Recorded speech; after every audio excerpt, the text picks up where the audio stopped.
So good morning, dear colleagues. It's a great privilege for me to welcome you and open the 2024 annual meeting of the European Association of Zoos and Aquaria. I would like to extend my special thanks to the host of this truly grandiose event, Mr. Michael Kretschmer, Prime Minister of Free State of Saxony, Mrs. Dr. Skadi Jennicke, Mayor for Department of Culture and Chairman of the Board of Zoo Leipzig, and Mr. Professor Dr. Jörg Junhold, Director of Zoo Leipzig. Dear Jörg, Honorable Prime Minister, Madam Mayor, thank you for welcoming us in the City of Heroes, a city of rich cultural heritage, home of many influential figures, including composers like Johann Sebastian Bach and writers like Goethe. A city which earned this honorable title as a deep appreciation for its citizens' bravery and commitment to change during a crucial moment in history, most notably with the peaceful protest leading to the fall of the Berlin Wall and the reunification of Germany. It mustn't be a coincidence that just like the city, Leipzig Zoo too embodies a profound spirit of resilience, innovation, and commitment to positive change in the face of challenges. From its establishment in 1878, Leipzig Zoo has navigated various societal, political, and environmental hurdles while continually evolving its mission. One pivotal challenge occurred during the World War II when much of the zoo was damaged and many animals were lost. However, instead of seeing this as a setback, the zoo embraced the opportunity to rebuild and innovate. In the following decades, as awareness of ecological issues grew, Leipzig Zoo became a frontrunner in adopting progressive practices. Its transformative Zoo der Zukunft vision emerged in the 1990s, emphasizing the importance of creative environments that mimic natural habitats. The modern exhibits like Gondwanaland, Pongoland, and Ganesha Mandir are all proof of this forward-thinking and ambitious concept. This shift was not only a response to changing attitudes toward animal welfare, but also a proactive stance against the biodiversity crisis. Leipzig and its zoo history is a testament of resilience and innovation. It shows that with each challenge, whether it be war, shifting public perception, or the ongoing biodiversity crisis, the commitment to nature and conservation can emerge even stronger. The story serves as a powerful example for the EAZA community, illustrating that through adaptability and collaboration, we can continue to play a vital role in protecting the nature world and for future generations. Dear colleagues, although I wrote the previous lines to pay tribute a long-standing member of EAZA, I must express the same appreciation for each of the members and staff of our community and the association as a whole in view of the events of recent years. There's no need to explain the parallels between the World War that plagued Leipzig Zoo and the conflicts in the EAZA region like the one in Ukraine. The end of the war, which has been dragging on for almost 3 years, is still not in sight. Its effects are deepening, and the solutions with which we are trying to fulfill our mission on saving species are constantly being tested. This year seems to be a watershed year in the life of the association. The unity we have built over many years may be challenged, but we must respect the obstacles caused by the geopolitical constraints, and we believe that solution still lies in cooperation and enforcement of professional principles.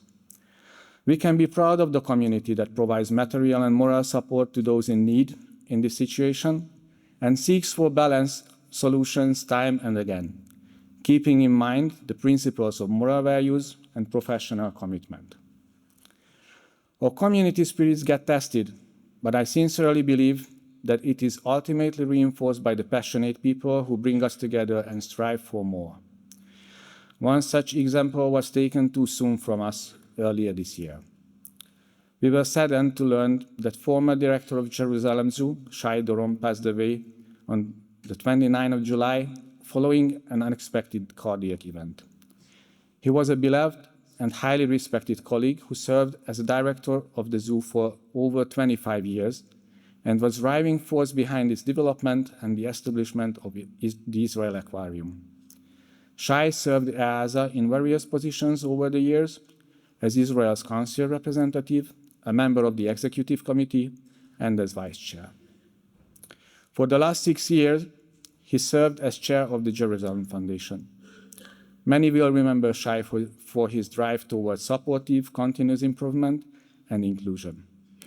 He was passionate about the power of nature to connect people and communities to bring them closer together. Our thoughts go to his family and colleagues to Jerusalem Zoo. Those who were present, or 283 most active, most dedicated institutions, represented by 1,072 colleagues here in the conference, will be well aware that over the past years we have made significant steps in implementing a longer-term plan, precisely to increase the ability of our members to adapt to changes in social views.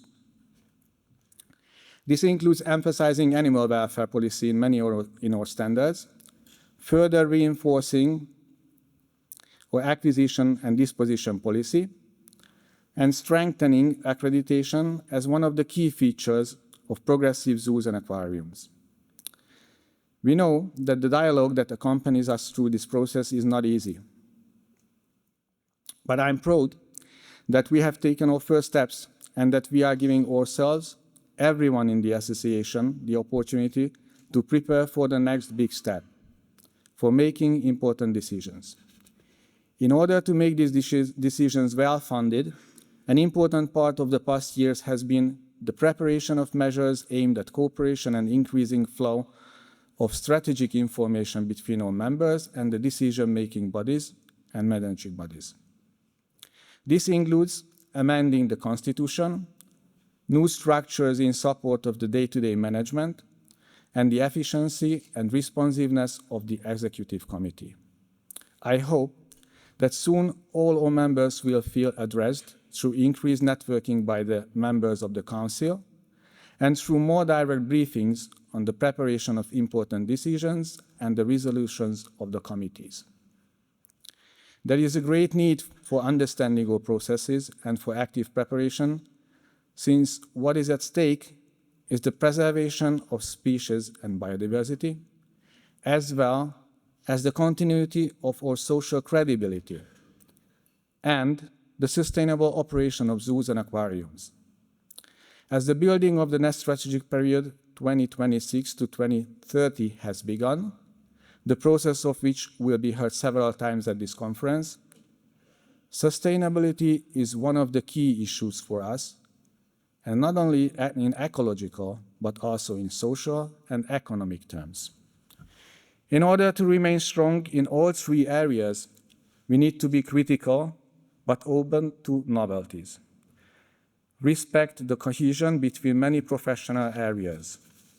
And we need to be able to assess whether the long-established mechanism really serves the strategy projected into the future. And the impact of our activities must ultimately guide the adjusting of our processes. Along these lines, I would like to thank our sponsors and exhibitors for their contribution to the conference, and I would like to encourage everyone to visit their booths across the levels, in the ground level, in the basement as well, because the innovation they offer can ensure the sustainable development and unique character of our institutions. And believe me, it will be worth to visit them, because in the basement we set up some entertainment for those ones who visit. As a final note, let me proudly give you an example of our capacity for renewal with a spectacular achievement that is important and visible to everyone, the EAZA website. The public-facing and member pages have a spectacular new design and provide our existing and potential partners and our members with comprehensive information about EAZA's values, goals, and services in a clear, new, understandable format. An important aspect was to have easy access to a range of resources and guidances that demonstrate to external stakeholders that EAZA is a standard setting in all areas of operation and help members acquire and strengthen the skills needed to achieve our common goals. The development of the website praises the dedication of numerous members of the IT team and the executive office. We thank them and congratulate them on the impressive result. The conference runs on the Huba app, the use of which you are already familiar, and the developing of which is continuous based on your constructive criticism. Of course, this meeting also thrives on in-person interactions within the frame of our code of behavior. I'm confident that everyone will enjoy merging technology, social skills, by discovering the new website, utilizing the Huba app, and making the most seeing people in person to strengthen the effectiveness of our joint work. And as such, I wish everyone a good conference and a pleasant time at the EAZA Annual Conference 2024 in Leipzig. Thank you.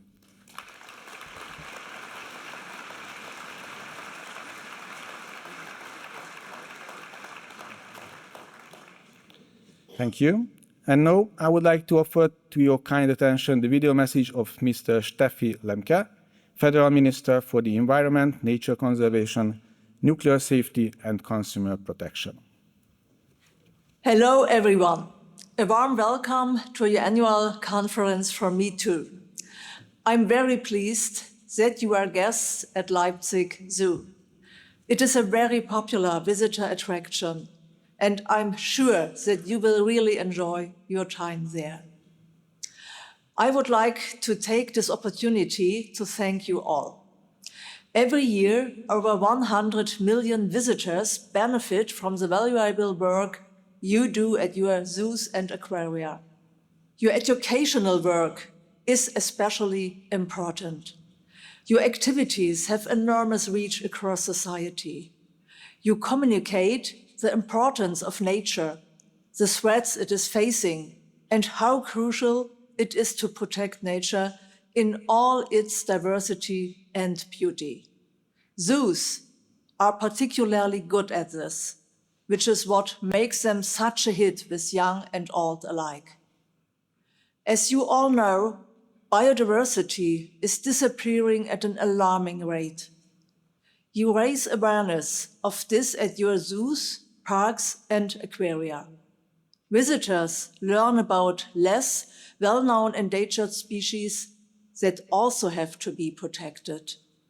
Your work increases understanding of why we need effective species protection.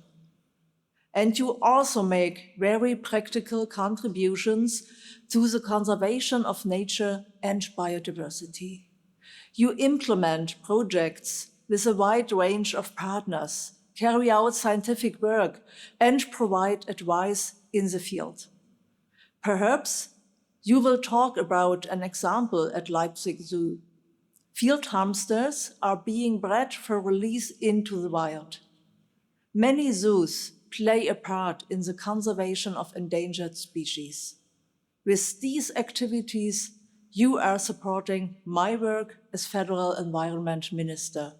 For example, at the UN Biodiversity Conference later this month in Colombia. Today and in the days ahead, you will discuss the challenges and successes of your work. This exchange will benefit your future efforts and promote new ideas. This will all help foster biodiversity conservation. I thank you for your efforts, and I wish you all fruitful talks and interesting exchanges. Thank you.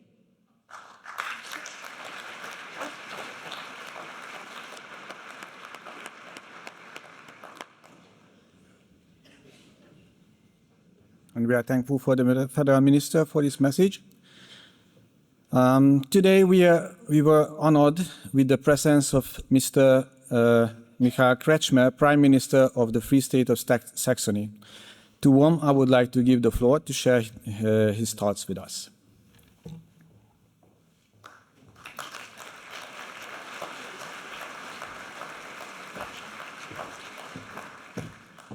Good morning, meine Damen und Herren. Half past 8. It's a crazy time in the Congress business. Aber ich habe den Eindruck, Sie gehen früh immer noch die Tiere füttern und sind deswegen so zeitig munter. Ich freue mich über die Einladung und heiße Sie auch alle herzlich willkommen hier in Leipzig. An diesem besonderen Tag, Sie haben es schon gesagt, vor 35 Jahren, jede und jeder in Leipzig weiß, was er an diesem Tag getan hat und wie es gewesen ist. Ein wirklich geschichtsträchtiger Tag, an dem Herr Junhold Sie hier nach Leipzig geholt hat. Ich bin, wie Frau Lemke, sehr, sehr dankbar für die Arbeit, die Sie in den europäischen Zoos und Aquarien jeden Tag leisten. Für die Bildungsarbeit, für das, was Sie an Rettungsmaßnahmen für bedrohte Tierarten leisten und dafür, wie Sie sich im Naturschutz engagieren. Wir hier im Freistaat Sachsen, hier in Leipzig, haben mit der friedlichen Revolution 1989 und der Wiedervereinigung 1990 diese großen Möglichkeiten bekommen. Sie sehen dieses Kongresszentrum, Sie sehen den Zoo, Sie sehen eine blühende Stadt Leipzig. All das ist durch die friedliche Revolution, durch die Demokratie, durch die Freiheit erst möglich geworden, durch die Rechtsstaatlichkeit. Und deswegen nennt sich diese Stadt zu Recht Stadt der friedlichen Revolution. Ich wünsche Ihnen eine spannende Tagung und viele gute Gespräche.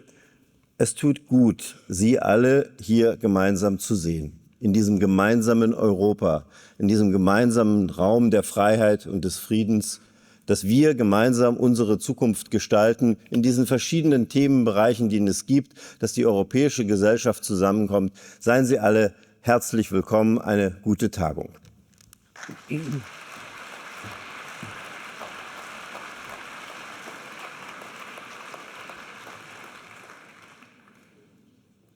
Thank you very much. Thank you for this important words highlighting the importance of community. Thanking the Honorable Prime Minister. Next, I would like to kindly invite Mrs. Dr. Skadi Jennicke, Mayor for Department of Culture and Chairman of the Board of Zoo Leipzig, to the stage and deliver a welcome speech.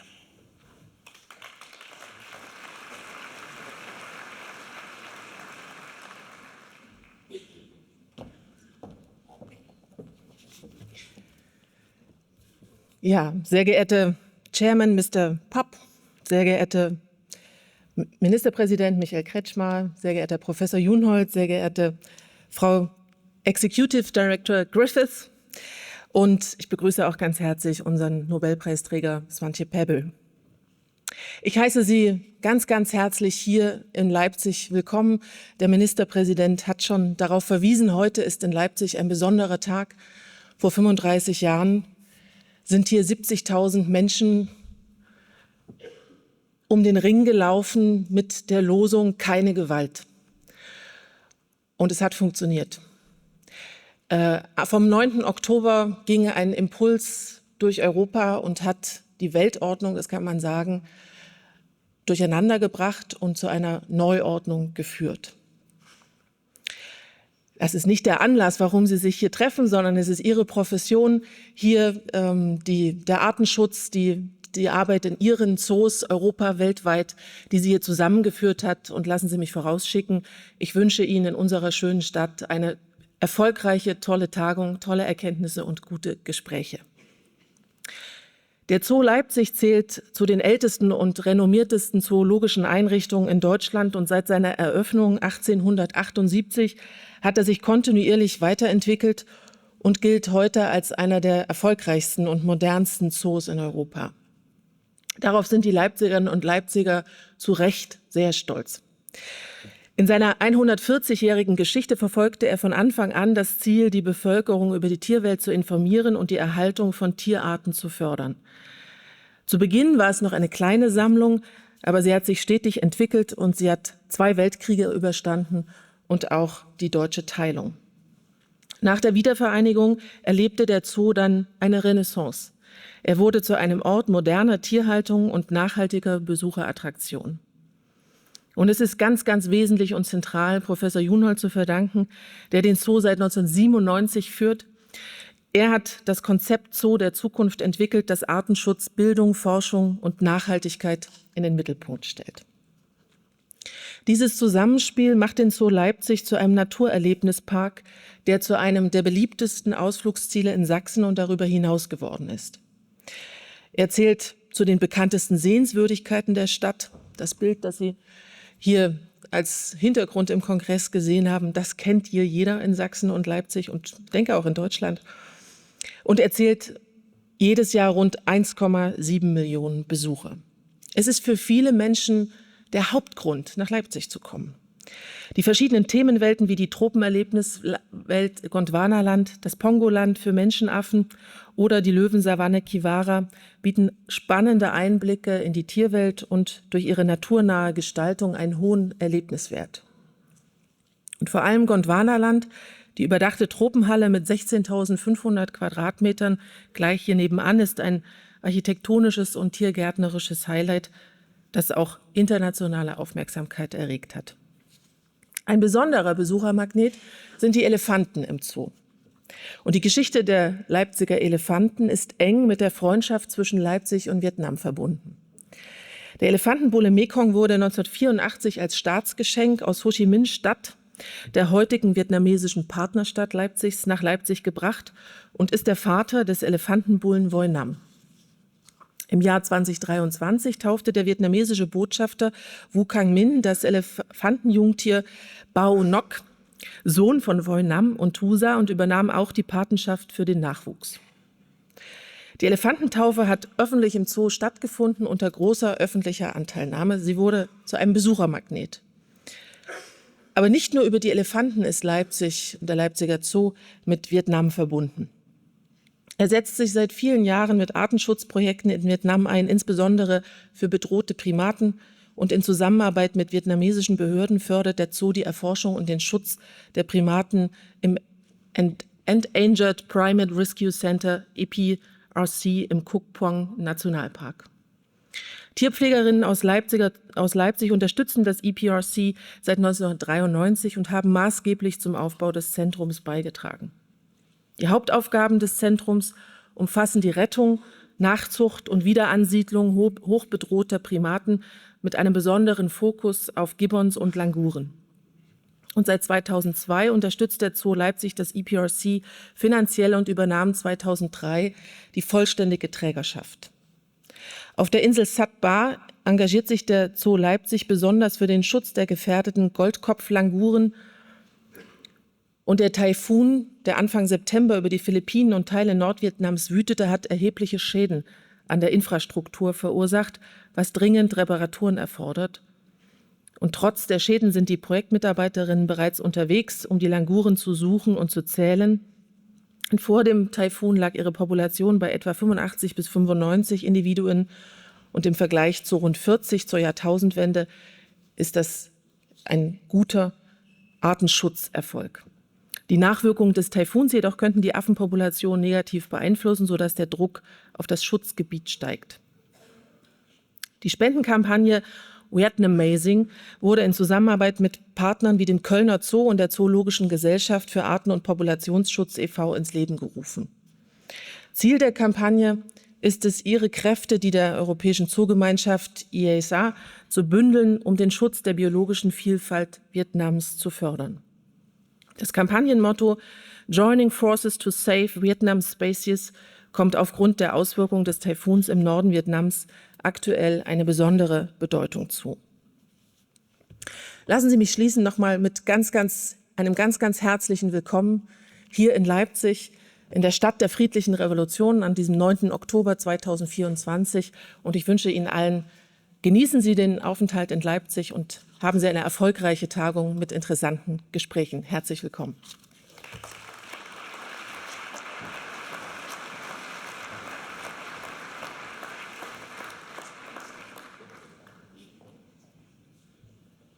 Dankeschön.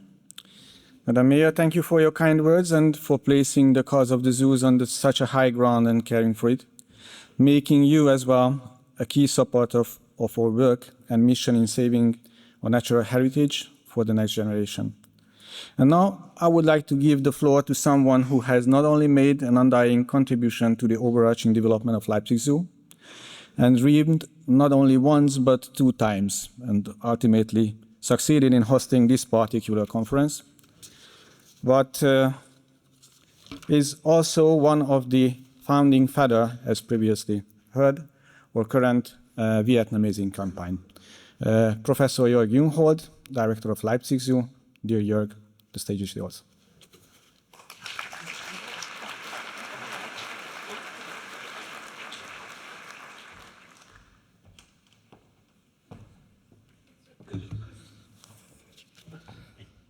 What a fantastic picture. Let me take a selfie.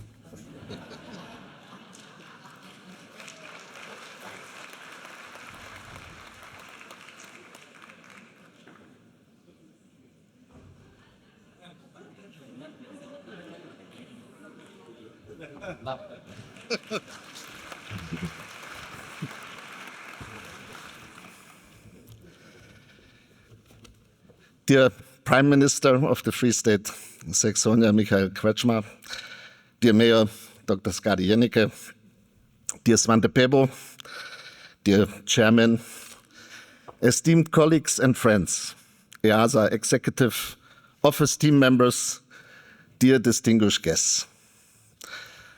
After some years of delay due to the global COVID pandemic, you may remember that I took over the flag from Valencia in 2020, or for the 2020 conference. I'm finally honored and overjoyed to warmly welcome you here in Leipzig. Today, and we have heard that already, is a very special day also for me personally. Not only because of the opening of this annual conference here, but also due to the 35th anniversary of the Monday demonstrations in 1989, the turning point of the peaceful revolution in the former GDR. As a student, I was in the crowd that day, and I know that many of you have similar experiences in your countries during that eventful time. We have seen systems collapsing and huge changes in society happening overnight. But we have also seen tremendous positive changes and transformations in many aspects since, in societies, in science, but also in zoos, in animal welfare, our zoo community, and in conservation. However, these days I'm also worried. We have a terrible war again in Europe, a second one not far away from us. We are facing huge challenges within societies, observing more and more division, polarization, and populism, and less pragmatic solutions, not only in America, but also here in our Europe. And all of that while we are facing a double global crisis, one of the greatest challenges of our time, understanding the phenomena of climate change and the loss of biodiversity as causally linked effects with far-reaching impacts for all of us, for species as well as the ecosystems they are part of. Yet, I believe it's precisely the pragmatic and innovative answers that we so urgently need. Sometimes I think our planet needs less talking and more actions, but of course I know how difficult that is. I strongly believe that our zoo community stands for transformation and for pragmatism.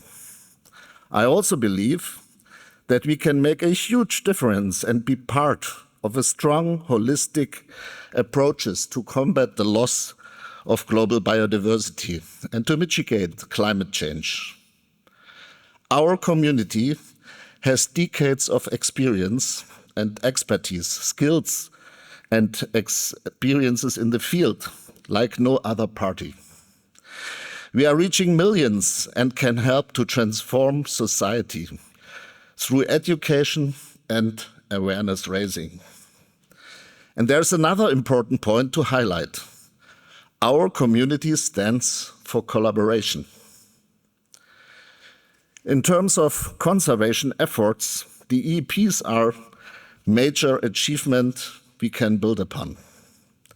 Next year, in 2025, we are celebrating the 40th anniversary of the EEP Committee. What an unmatched achievement to manage so many diverse species and populations over so many institutions for such a long time.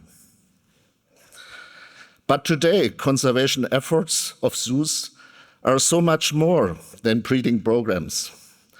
Zoos have an important voice in national and international frameworks and regulations, are members of the IUCN, are part of the Reverse of Red movement, work closely with other stakeholders in the spirit of the One Plan approach, have conservation research and field conservation programs, operate conservation centers in ranging countries, and actively participate in rewilding and habitat restoration efforts as part of the current UN decade. Who would have thought so some decades ago? We are a very diverse group from a lot of different cultural backgrounds, with different languages, and with different circumstances in our home countries and institutions. However, we share one thing in common: our love for animals and nature. Therefore, I have a few aspirations for the next days and the following months to come. I hope to have intensive discussions together with you, shaping the frame of the strategic development of our association. I wish we would focus again more on what has brought our community closer together in the first place: sustainable animal programs based on science, embedded in conservation efforts, and with broad support from within our community. We need more discussions, and surely we can also argue about some topics, but I'm strongly convinced that we also need more unity, not only for finding new answers to the challenges of our time, but also to be a valuable partner for the global community, to fight biodiversity loss and to tackle climate change. We, the EAZA community, need to do more, and we can do better. Here in Leipzig, we have been working hard since the middle of the 90s to develop our vision of our zoo and to realize the transformation by implementing our master plan. The zoo of the future is becoming a reality. For nearly 25 years, our innovative concept unites animal welfare with extraordinary animal encounters for visitors and international commitment to species conservation. And we are working on making a positive impact to support sustainable development goals and climate change mitigation efforts. A conference like this always has a large CO2 footprint, of course. And in order to reduce this somewhat, we have thought the following. I'm therefore very pleased to announce that Zoo Leipzig is sponsoring a tree for every single participant at this conference to be planted here in our region in Saxony. So we will plant a small EAZA forest with up to 1,000, and I've heard 1,072 trees for eternity.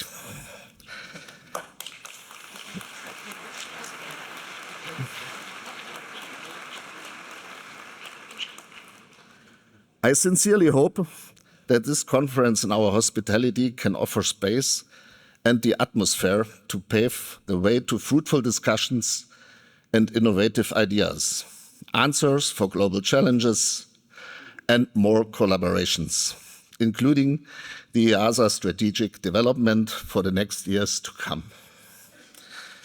Before I come to the end, I would like to invite you to have a look at the ceiling of this hall right behind me. When our zoo founder, Ernst Pinkert, opened this beautiful Congress hall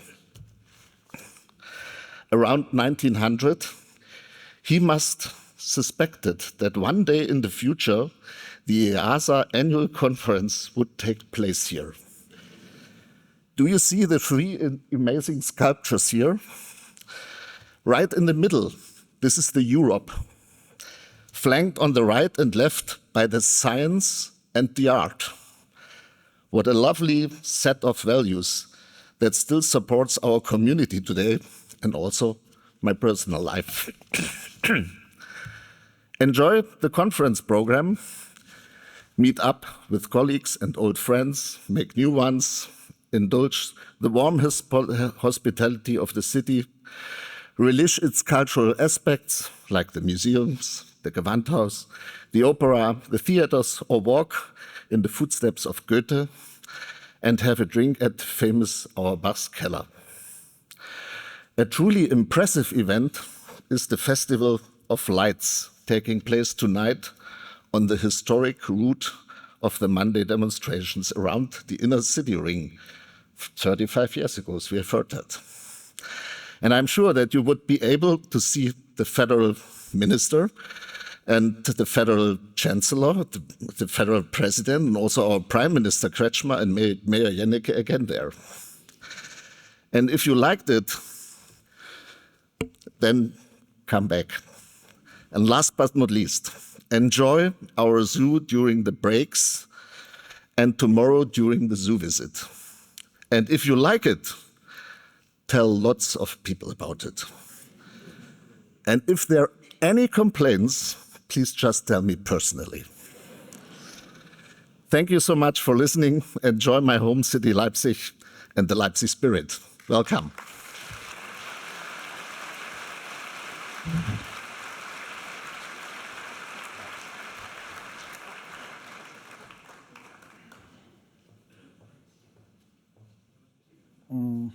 Thank you very much, Jörg. If I may be personal, coming here and understanding Leipzig's history and the zoo's history, now I understand as well why and how you are such a revolutionist. Thank you for the heavy thoughts, the heavy words. Those are really relevant. You must be one of the colleagues in the room who is a living history of the EAZA. And anyhow, I appreciate all the heavy debates we have with colleagues like you. And thank you for the warm welcome again and the fascinating scene. And now, since my presentation didn't contain too many figures, I trust you know that our executive director, Mrs. Myfanwy Griffith, handles the numbers and charts with the highest precision and diligence. And I kindly ask her to present us the successful work we have done all together since the 2023 Helsinki meeting.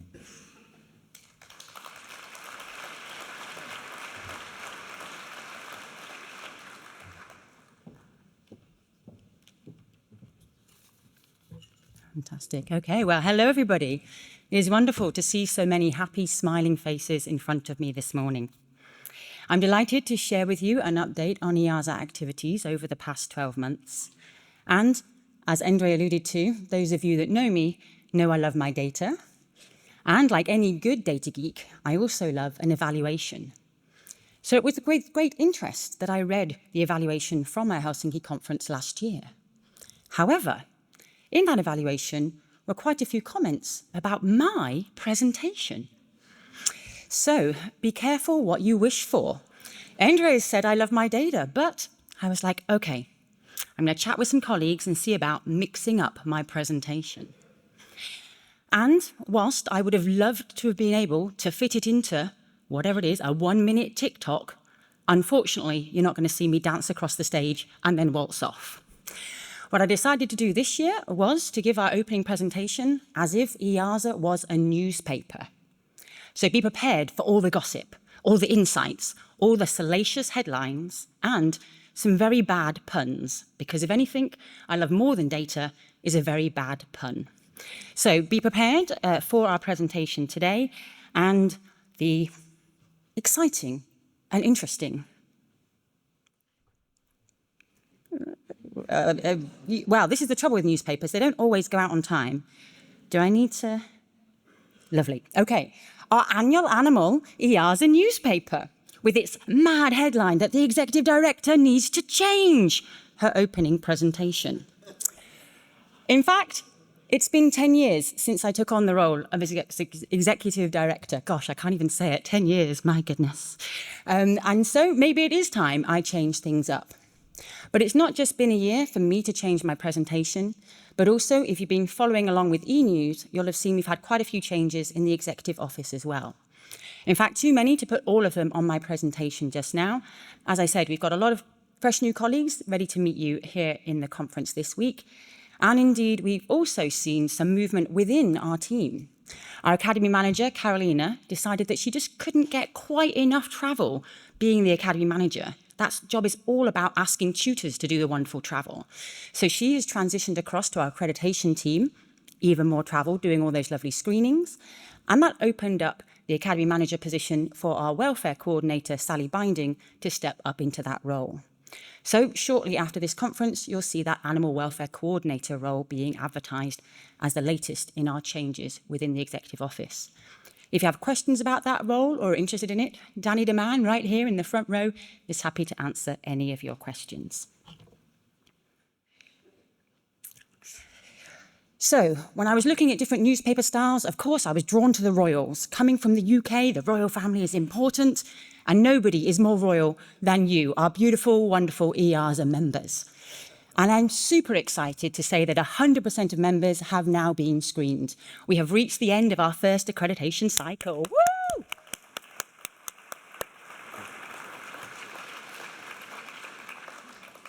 This has been a long time coming. In fact, the decision to go to accreditation for our existing members was made before I became executive director, and I'm super proud to be in this position to see the end of this first cycle. Later this week, Council will make the important decisions to finalise those membership approvals, and then, of course, we're going to have an evaluation, just like we do, to see about what we can take forwards from the previous cycle. While we were finishing off that cycle, we also had to put a hold on new members. We wanted to make sure that we prioritised screening of our existing members. But that does mean that we've had quite a backlog. You can see there, 32 new members looking to join EAZA. And our accreditation team have been busy working through those new members now on catch-up, and 16 of them are due for discussion later on this week. And again, just a wonderful example of what a strong and vibrant community EAZA is, to have all these new people join our royal family and take on the mantle of EAZA membership. This year was also a big year for lots of different proposals, and we have moved from our accreditation standards to our WAM standards, our welfare, accommodation and management. Like all good EAZA documents, this had a regular cyclical review, and we added some more focus on welfare and welfare assessments, as well as a lot of other updates that were important, progressions in science and best practice. And this document was approved by the annual general meeting, the AGM, earlier on this year. Of course, we always want to know who is the most popular royal, which of our membership categories are at the top of the tree, who is our Kate and William of the EAZA community. Just, I know there are royals in other countries, but I have to go with the UK ones. But you can see here, prior to the council decisions later on this week, we have 302 full members, our main membership category. But also we like our diversity, so we have members in the temporary, candidate for member, associate member, and temporary member under construction categories there. Endre already alluded to in his opening presentation about the wonderful high numbers of corporate members we have here, really underpinning the work that we do and supporting our services. So please do go and check them. Those numbers are increasing all the time. So yeah, we're a community of 440 royals doing our work together. And now we have finished that first cycle, we will move on to a new cycle of accreditation and screenings, and this cycle will be on a 5-year basis. As we know, our zoo and aquarium world is moving all the time. There are new challenges, there are new ways of doing things, and things change very, very quickly. And a 10-year cycle is just too long. You know yourself in your zoo and aquarium how much can change just day to day. So by having a 5-year cycle, this will help us keep up to date. It'll give us confidence in our members meeting our standards and support you as EAZA members in making sure that you're being the best that you can be. We'll start this new cycle in early 2025. So next year, April and her team will be reaching out to encourage you to pop your hand up to be part of the new screening cycle. And of course, I couldn't go on much further without mentioning our superstar screeners. We are unable to do these accreditations without all of your expertise, and we really value the screeners that have been instrumental to finishing that first cycle. And now moving to a 5-year cycle, there's the opportunity for even more of you to get involved. So if you're interested in being a screener, there's the QR code up on the screen there. You can contact us through that, and we'll be happy to assess you and bring you into the screening team. Moving from our royals into another important area for me, food and drink. Any of you saw me at the icebreaker last night will have known I was asked quite a few of you, where are the drinks? Are they here somewhere? Where is the food? And for me, actually, the food and drink is essential to life, as is our population management programs. We talk quite a lot about the EAZA spirit. Look at my pun in there with food and drink, and the EEP spirit of collaboration with our population management programs. And another important document and process approval this year was the Population Management Manual, in particular the acquisition and disposition policy. This was developed with a lot of input from amongst the community, and definitely my title here, Less is More, is a lead towards legal, ethical and sustainable. These words are key to where we want to be with our animal transfers, making sure that the animals we receive and we move out are done in ethical, legal and sustainable ways to support their conservation. In addition, we also look to update the Population Management Manual with some terminology.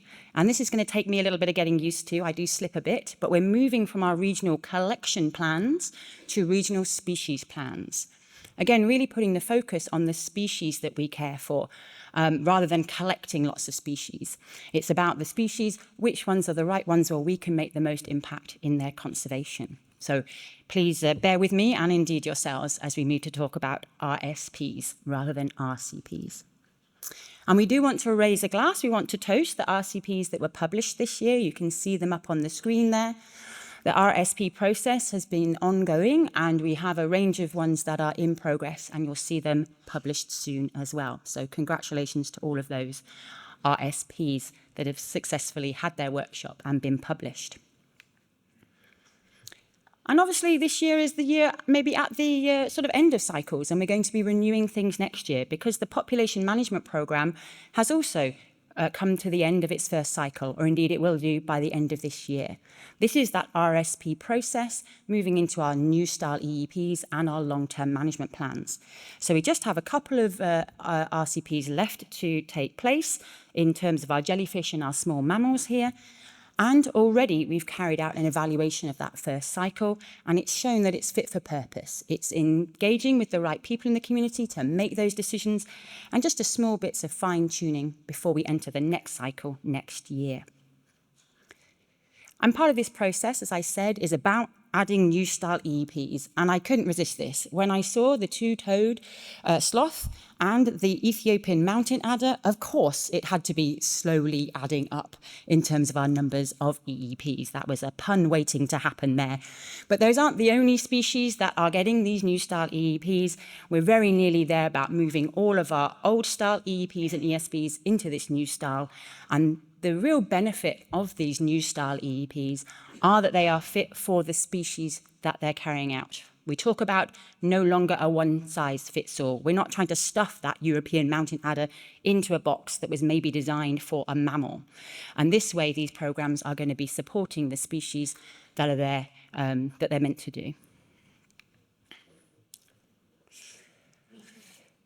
I mentioned also that once we've had the new style EEPs, then what we want to do is dig into the details a little bit more. We want to have that long-term management plan, the sort of details over the next 5 years about how that program is going to meet those roles and goals. And we've really been moving through those at a great pace. You can see the best pie there with some data in. I had to put some graphs and numbers in, of course. But especially pleasing this year are some of the long-term management plans that we've done for endangered and critically endangered species, really again highlighting the valuable work we do in saving these species. Another pun I could not resist when I saw the list of best practice guidelines that have been published this year. Amongst them it said freshwater fish, brackets, licorice gouramis. I was like, oh, perfect. Amongst my food and drink, I'm absolutely going to bring that one forward as the headline. But these best practice guidelines are invaluable, not just to you as EAZA members, but to other zoos and aquariums around the world. They are freely available on our website. They are a fantastic resource that I know many, many zoos and aquariums value and use to make sure they are doing the best for their species for the species in their care. So thank you for all your work. I know it's not an easy task to get those guidelines turned around and published, and I really appreciate all your expertise in making that happen. We're going to move from food and drink into science, into our science area. We're going to get some serious science work now. This is where, of course, I want to highlight the wonderful work of the Biobank. And thank you to all of you who've been sending your samples through, really just growing day to day across those 4 hubs. We also recognise, though, that we have our capacity within the biobanks, and the cryopreservation world is just a step too far for us to do all on our own this time. But that doesn't mean that we just stop and be like, okay, we'll leave that. Of course, that is not an EAZA way. We say, okay, we can't do that ourselves, so who can we do that with? And that's where we're developing this cryopreservation service network, looking to expand the range of samples and the ways we can keep those samples to make sure that we can utilise them in research for best decisions and indeed preserve that important genetic diversity for future generations and use. And part of us understanding that, of course, is to make sure that we are coordinating our biobank and our cryopreservation work with other people doing that across the globe. And this has been very successful. And of course, if we want to record the samples that we're keeping, that is going to be in ZIMS, and there are some wonderful ZIMS sample storage webinars available to find out about how you can record and access that data. And as with those biobank samples are increasing and increasing, this gives us more opportunities for researchers to utilise those samples in their research, helping you with important decisions about the populations in terms of, what is the genetic lineage? How do we find out what the relatednesses of these animals are? Do we have hybrids, etc.? So our biobank is a really wonderful resource for answering those important research questions. Also, when we're in our science section of our newspaper, I wanted to highlight our zoo science library. We really appreciate those of you that have been sending through your publications to add to this wonderful database. But as the saying goes, publish or die. So we really are looking for more samples, more publications. I'm still in my biobank mode. More publications to add to the Zoo Science Library. So if you've published work yourself and it's not there yet, or if you know that you've had research carried out in your zoo and aquarium and that piece of research has been published by students at universities that you've been working with, please do send it through to the Zoo Science Library. This database is fantastic, not just for us to work out and look and see, well, is somebody else doing this research? Where can I find the information I need on this species or this topic? But it's also an invaluable resource to demonstrate to the outside world the massive amount of research that is going on in our zoos and aquariums, the contribution to scientific knowledge that we are able to make. So please do send through your publications to make that database as good as it can be. Of course, within our science pages, we're going to talk about the Journal of Zoo and Aquarium Research as well. Super well established now. Our quarterly issues are full of engaging and exciting articles that help guide the decisions that we're making in our zoos and aquariums, not just for animal care and veterinary needs, but also education and communication as well. It really represents the breadth of research that can be carried out. And I wanted to sort of highlight another area of EAZA is that you don't have to wait for the next issue to come out online. We do have online first as well. So when I checked the website the other day, It was like the universe was coordinating with me, because there was a beautiful article there about nutrition being an integral part of behavioural management. And we have a nutrition plenary later on this week involving the same author. So I could connect those two nicely together. So definitely take a look at the EAZA website, read those online first articles or the full edition when it comes out, and join our nutrition plenary later this week. Moving from science into culture and communication. And really, you know, conservation is our culture. It's there at the heart of our vision. We are progressive zoos and aquariums, saving species together with you. So conservation is absolutely our culture. And we love a good infographic here. Thank you to everybody, those 206 members who added their data to the conservation database for 2023.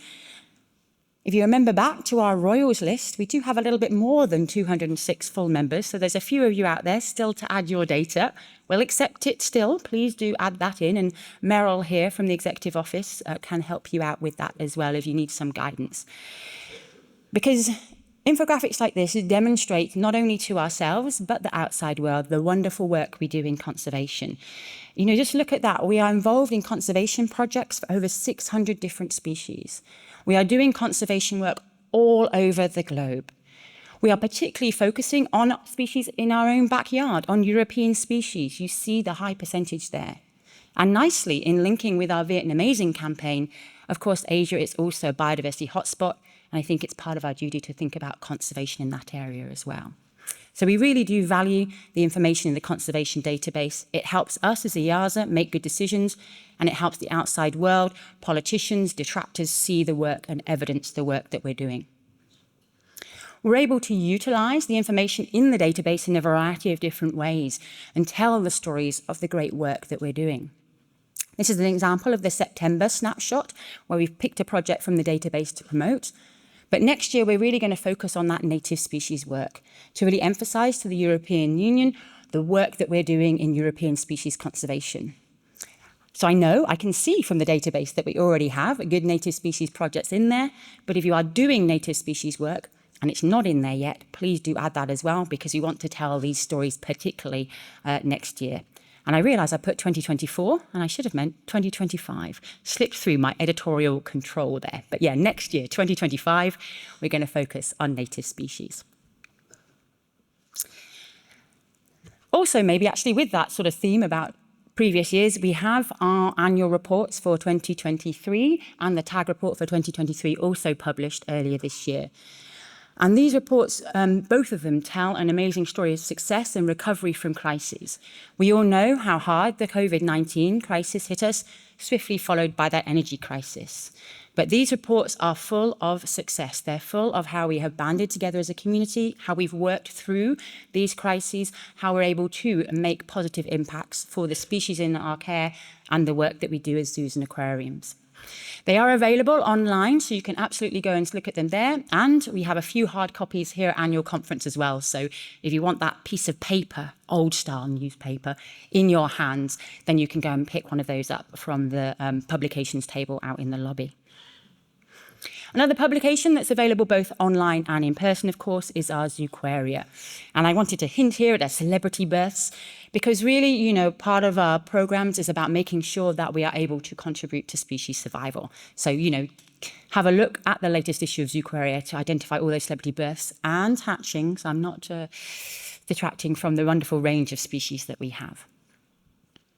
Endre also mentioned our wonderful new member area. This is indeed the hottest club in town. You need to get into this member area. It does involve a new login. I know many of you have been trying to get in using the old website login and can't work out what's different, but you need to kind of set up a whole new area because this is an exclusive club. We're not just letting anybody in here. You need to work out that new login details and we'll get you into the new member area. In terms of other communications, again, Endre also mentioned our wonderful new public-facing website. And I couldn't resist going back in time to have a look at previous versions of the EAZA website. I'm kind of intrigued about how many people in the room remember that one on the left. like in real time. This is the first time I saw that old style website way back when, but I definitely was here for the one on the right-hand side as well. But I think you'll agree that our new website is more streamlined, it is more mobile friendly, which we know is important these days, and really readily accessible, showcasing the work that we do and for access for you as members as well. You can stay up to date with our work, not just through the website, but through that monthly e-news, and of course, contact us on our socials. We do love it if you tag us in your stories and we can tag you back. It's all about the network on the social media. And indeed, our Proud Zoo People stories and our member takeovers are proving incredibly popular. And I can see many of you in the room that I recognise from the Proud Zoo People post, but there's many others, and we would love to hear your stories, your personal insights as to why you do the work that you do, what motivates you, and inspire a whole range of other people to understand our work and get involved as well. And if, like me, you've seen a variety of different exciting things going on social media about Gen Z and some phrases that you do or don't understand, but find your main character energy by coming along to a session today all about Gen Zers. You can tell I'm not from that generation, but I'm super pleased that I have people around me that can support me with my understanding. But you can find out more later on today.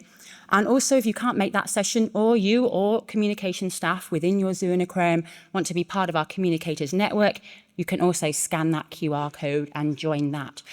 The Communicators Network is a wonderful way to find out what the hot topics are in EAZA and to coordinate our communication activities so that we're speaking with one voice.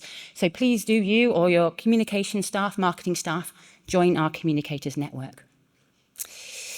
If you want to know what Eric Baru-Ravu got up to in the EAZA Conservation Forum, you can contact him or you can review those situations on our YouTube. Many of our conferences throughout the year are video recorded, and you can watch them back on that YouTube video, find out what the hot topics were. Also, a range of different webinars on topics, animal welfare webinars, etc., are also available there on the EAZA YouTube. So if you fancy some video watching, then that's the place to go. And last but not least, for this section on culture and communications, I'm really pleased that we have had an update to our What is EAZA presentation. This really is a fantastic resource to use with new staff at your zoo and aquarium. Maybe you want to have a look through this presentation to find out, what is this EAZA beast that I've just joined as a new member? How does it work? How do I get involved? Or you can use this presentation with your boards or external people as well. Currently, because it's a brand new version, it's in English, but we're also looking to translate it into a range of other languages as well. We have a lot of multicultural staff in the executive office, and they will be helping us with a variety of translations.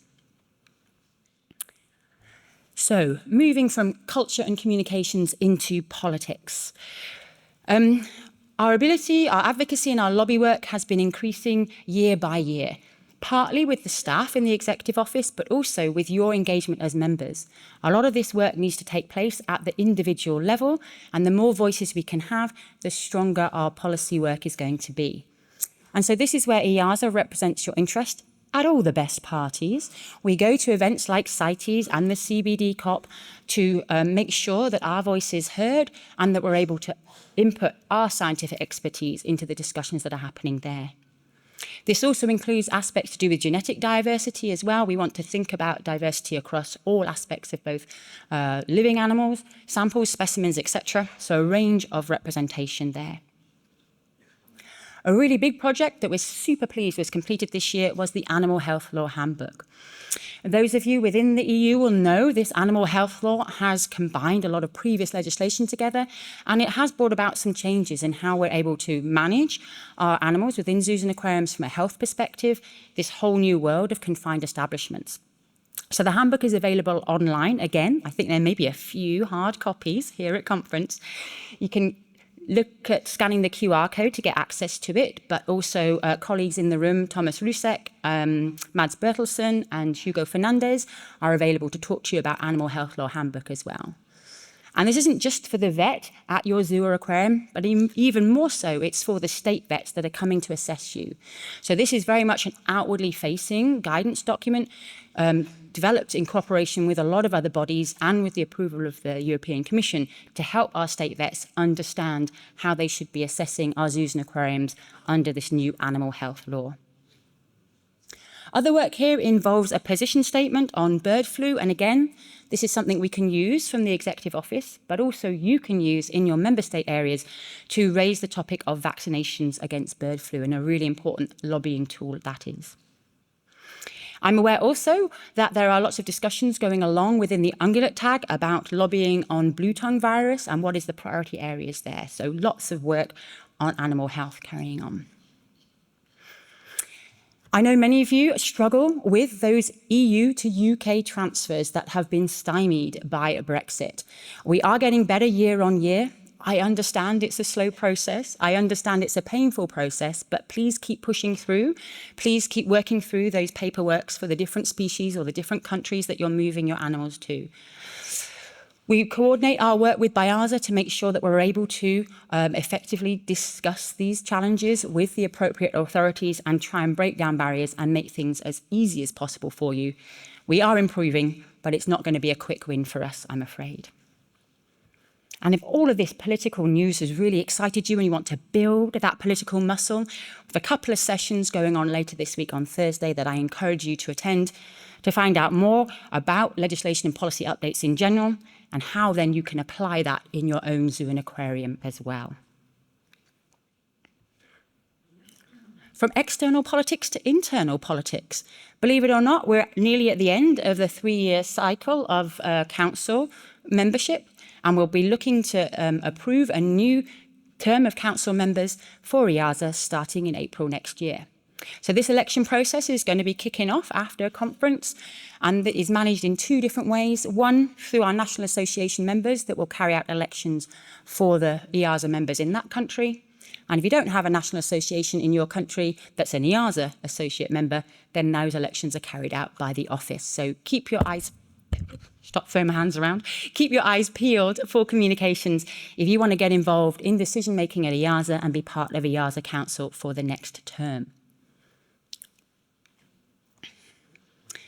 Moving on from politics to business. The beautiful business of EAZA is our strategy here.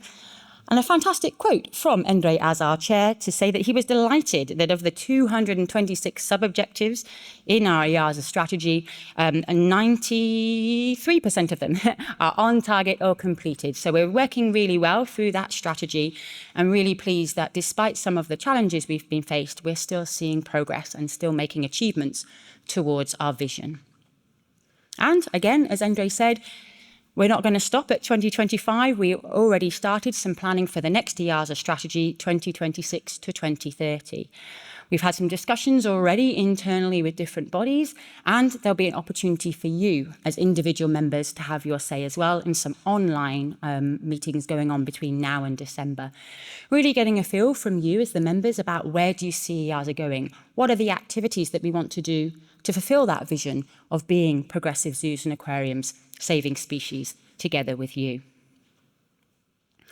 And an important part of our strategy and the work we do, of course, is working in partnership. We had a new partnership approved this year with ReShark, all about how our EEP for zebra shark can support wild populations as well. We have a whole range of different MOUs with organisations to really strengthen the collaborative work that we do and define those partnerships. And sticking with the aquatic theme, we have a partnership with the EU for Oceans Coalition. And again, sessions going on for that later on this week. So if you want to get involved in aquatic partnership and ocean literacy, that EU for Oceans session is the place for you. I'm now moving. I've read the politics, I've read the business. Now I want a little bit more lifestyle work within my newspaper reading. And this is where I'm really proud to highlight the work of the Academy. A whole range of different trainings, both in person and online, have been going on in the past year. We see some beautiful quotes from people here, so I'm pleased to say that that training is being well received. And some of it is also self-paced, so you can do in your own time and you can go back to it, or you can pick it up in a time that suits you. And I think that's really important in these days. And if you didn't manage to do any training last year, but you want to plan ahead for training for the next year, there's a whole range of different opportunities going on throughout the year. Some of these are linked to our conferences, so you can sort of maximize your attendance at the conference by adding a little bit of training on beforehand and really kind of expand your skill sets. I'm moving on from lifestyle to travel, and this is where I worked really hard on my puns here. So this last year, we did have the highest number of attendees at our Animal Welfare Forum across all of our smaller conferences. So congratulations to Parco Natura Viva and the topic of welfare for attracting that many people. Delegates at our Directors' Day in Ireland were surprised that it was not as rainy as Bergen in Norway the previous year. They're very productive there in Ireland, but I think it only rained one day, unheard of. Of course, this was overheard by one of the delegates, rumour has it an American, at the joint tag chairs, saying that Scottish food was delightful. Not entirely sure whether they really knew what they were saying there. And of course, we had lots of wonderful, inspiring presentations at our Conservation Forum in Ostrava. Looking ahead to our 2025 travel, don't monkey about. The nutrition conference early bird registration is due to end in November. So if you're interested in all things nutrition, take advantage of that early bird rate and register soon. One of my favourite phrases is every day is a learning day. Definitely is for me. And we have our EAZA Educators Conference at Chester Zoo next year. And I'm interested to see, will it be rainy in Spain for our Directors' Days next year? Fingers crossed we'll have some beautiful sunshine at Oceanographic in Valencia. And then, before we know it, it'll be this time next year, and we'll be in Łódź for our annual conference as well. So lots of lovely opportunities to engage with the community at conferences throughout the year. Now, like any good newspaper editor, I know you need to finish on a full-page ad at the end of your session, right? Advertising what goes on. And usually, this is where I might have some numbers and some excitement about this conference. But last year, they were all in the Hoover app. This year, both Endre and Jörg have stole my thunder with the numbers. So this year, it's amazing we're in Leipzig. Well done, everybody, for coming to Leipzig. That's about it.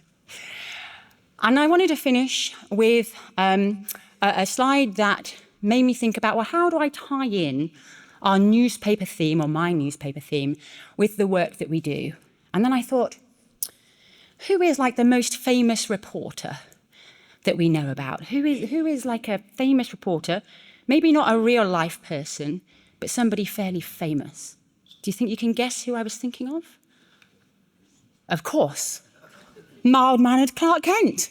Reporter by day, Superman by night, / telephone phone box for changing. But actually, for me, each and every one of you is an EAZA superhero.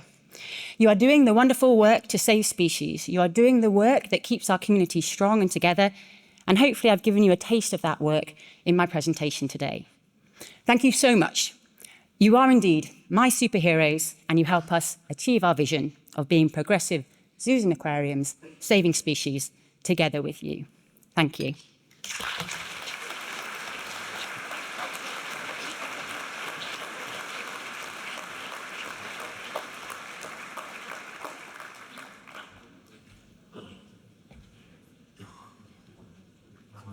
Wow. Thank you very much, Myfanwy. So, what a nice example of renewal, this fascinating and engaging format of the pure data we always have. I'm really amazed this outstanding management of all the tremendous activities EAZA has. And I sincerely thank Myfanwy for managing the office so excellently. And many thanks to everyone in the office team for assisting her. And I'm sincerely sure, absolutely confident that we are capable to adapt and overcome for the next strategic term of EAZA. As such, and officially opening this conference, we are shifting towards the real conference matters and the first plenary session. I'm delighted to welcome our keynote today, Professor Dr. Svante Pääbo, Director of Max Planck Institute for Evolutionary Anthropology. Amongst his many achievements, he is an honorary professor of genetics and evolutionary biology at Leipzig University and was awarded the Nobel Prize in medicine in 2022. His laboratory at Max Planck Institute works on the retrieval of DNA from ancient bones and other tissue remains and researches its application to recent human evolution. They take a particular interest in the physiological consequence of genetic differences between present-day people and their closest evolutionary relatives. His presentation today is titled of Neanderthals, Denisovans, and Modern Humans, and we'll explore how ancient genetic contributions have numerous physiological and medical consequences today, including the extent of which gene flow between closely related species may be common and even beneficial. Professor Dr. Pääbo, it is a great honor to welcome you in our circle today. Stage is yours.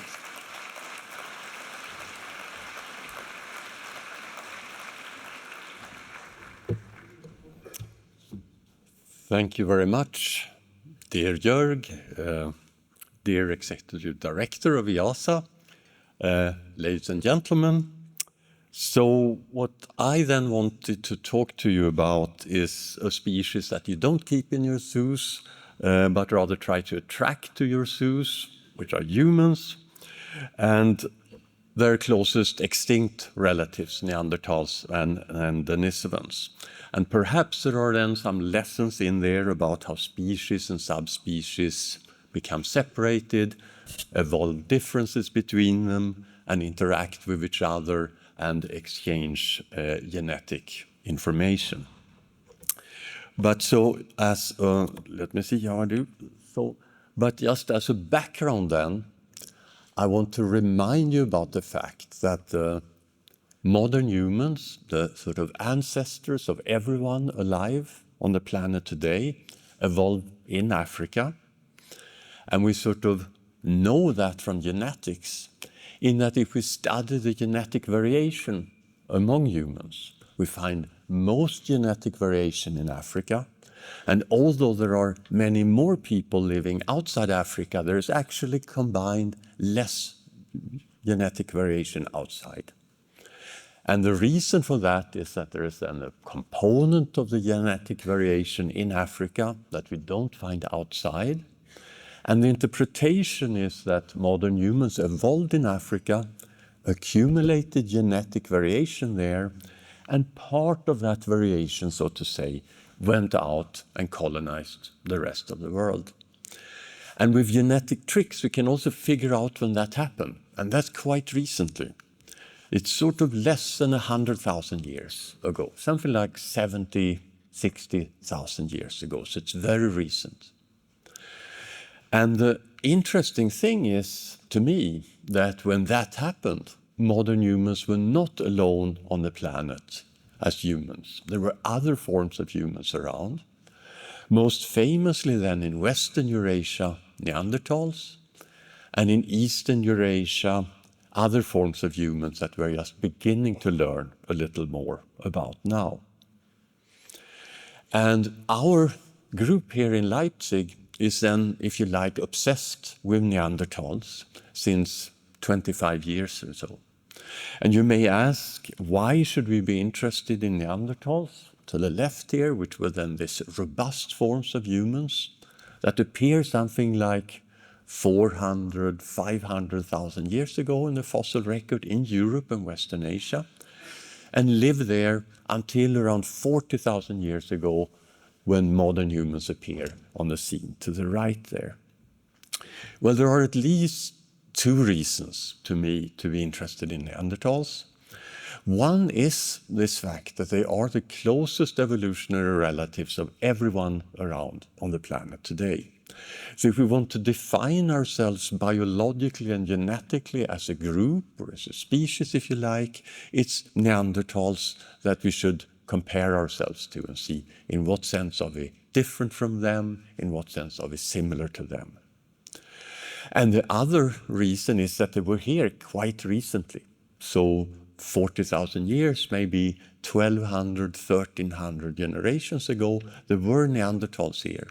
So an interesting question is what happened when we met, how did we interact with each other, and so on. But to now ask that from a genetic perspective, what you need to do is retrieve genetic material, retrieve DNA from bones that are at least 40,000 years old.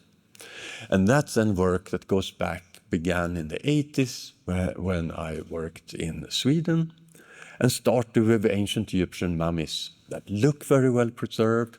They are just 2,000, 3,000, 4,000 years old. And at the time, one could sort of show that in the skin, say, let me see if I can point. Yes, in the skin here, you can see things that look like cell nuclei, where the DNA would be stored. You can stain those nuclei with dyes for DNA, so DNA seems to be preserved. So I got very excited back then, extracted the DNA from such mummies and published it to great fanfare. But unfortunately, over the years that came, it became very clear that the DNA that I have extracted and studied there was human DNA, but it clearly didn't come from the mummy. It must have come from myself or the museum curator or someone else, because there are many technical problems with this type of work. So those problems are then that if you compare modern DNA that you would extract from a blood sample, say, that's long, nice molecules of DNA, large amounts, in those ancient materials, there's much, much less there, a millionfold less or so. It's degraded to short little pieces that are chemically modified. And the vast majority of the DNA, any such specimen, doesn't come from the mummy itself. It comes from bacteria or fungi that grown in the tissue over thousands of years. So this means a tiny amount of contamination from a dust particle that may be a part of the skin from a person that wouldn't at all disturb you when you work with modern DNA may totally overwhelm the experiments when you study ancient material. And that's sort of what had happened to me there. So over the next 10, 15 years then, there were lots of development of sort of developing clean room methods to avoid contamination. One worked with extinct animals, which are much easier to study because you can distinguish the DNA sequences, say, from a ground sloth, from modern humans, which are the most common contaminant source, or mammals. There were lots of work on. And there came also new technologies around, particularly high-throughput DNA sequencing. And we worked a lot on the methods, how we extract the DNA efficiently, how we turn small amounts of DNA into a form that you can study in these DNA sequencing machines. And sort of in the beginning of this millennium, it was possible to start dreaming again about studying Neanderthals, our closest relatives. There were a lot of trying different archaeological sites to see where one found the best preserved bones. At the time, it turned out to be in Croatia, this cave site, and 3 different bones initially from 3 different Neanderthal individuals, from which we sequenced then a little over 1 billion DNA fragments and mapped them to the human genome that had then become available, taking these types of errors that are often in the ends of the molecules, chemically induced errors, into account. So we sort of map this to the human genome, and by we mapped them there, and by 2010 we then had a first version of the Neanderthal genome, where we just had seen a little over half the genome. And we could begin to ask questions. And the first question we were interested in was this question about what happened when modern humans came to Europe and met Neanderthals. Did one mix with each other or not? So we made a very simple expectation. If Neanderthals had contributed to present-day Europeans, we would expect people in Europe today to share more genetic variants with Neanderthals than people, for example, in Africa, where there has never been any Neanderthals. So to ask this, we put together a consortium of people from population geneticists from different places around the world. And we went out and sequenced present-day people, which we had to do at the time with exactly the same methods, etc., to have the same error measures in them. And we did a very simple test. So we had in black there the Neanderthal genome, and we now test first 2 Africans to each other, finding all the places where they differ from each other in the genome. Let's see if I can point here. Where they differ here. And then we take the Neanderthal genome and say, how often does the Neanderthal match this African or the other African? And it should be 50-50, right? Because there's no reason to assume that Neanderthals have contributed more to one African person than the other, as there have never been any Neanderthals in Africa. And indeed, statistically speaking, that's what you see. Equally many matches to one African and another African. And then we take a European person and an African person and did exactly the same test. And to my amazement at the time, actually, we found significantly more matching to the European person, suggesting that Neanderthals would have contributed genetically to present-day Europeans.